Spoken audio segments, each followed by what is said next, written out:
నమస్తే నేను సంజన ఈ బులెటిన్ ని సమర్పిస్తున్న వారు అలకాస్ ఎథ్నిక్ వేర్ అప్డేట్స్ చూస్తే విజయనగరం జిల్లా గంట్యాల మండలం తాటిపూడిలో మంత్రి కొండపల్లి శ్రీనివాస్ పర్యటించారు. గ్రామంలో నిర్మిస్తున్న గొర్రెపాటి బుచ్చి అప్పారావు విగ్రహ పనులను పరిశీలించారు.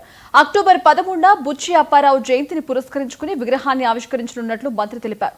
ఆ సమయంలోపు విగ్రహ పనులు పూర్తి కావాలని ఆయన అధికారులను ఆదేశించారు.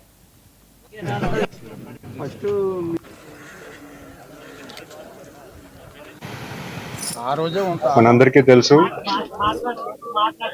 తాటిపూడి రిజర్వాయర్ కట్టేటప్పుడు అప్పుడున్నటువంటి నాయకులు శ్రీ గొర్రెపాటి బుచ్చప్పారావు గారు చాలా బాధ్యత తీసుకొని చాలా మంది ఇక్కడ గవర్నమెంట్ ని ఈ ప్రతిపాదన పెట్టించి గవర్నమెంట్ దగ్గర బడ్జెట్ చేయించుకొని బడ్జెట్ లో చిన్న ఇన్సఫిషియెంట్ ఫండ్స్ ఉన్న ఇక్కడ ఉన్నటువంటి సామాజిక ధర్మంతో చాలా మంది దగ్గర ఫండ్స్ మోటివేట్ చేసి ఆ ఫండ్స్ అందరిలో కూడా ఇక్కడ రిజర్వాయర్ కట్టించడం జరిగింది.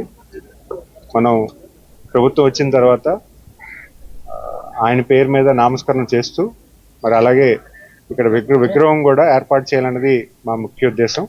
ఆ విగ్రహానికి పనులు ఎలాగున్నాయి, ఏ రకంగా జరుగుతున్నాయి, రేపు ఆయన జన్మదినం రేపు అక్టోబర్ 13వ తారీఖు ఆ రోజు ఆయన విగ్రహం ఓపెన్ చేయాలని మనందరినీ పిలిచి గౌరవించి ఆయన చాలా గొప్పతనం అందరినీ కూడా ప్రధానికాన్ని అందరూ కూడా తెలియజేయాలని ఒక మంచి ఆలోచనతో ఈ కార్యక్రమం చేస్తున్నాము. ఆ కార్యక్రమాన్ని ఎలాగ ఉంది, ఏం జరుగుతుందని విశ్లేషించడం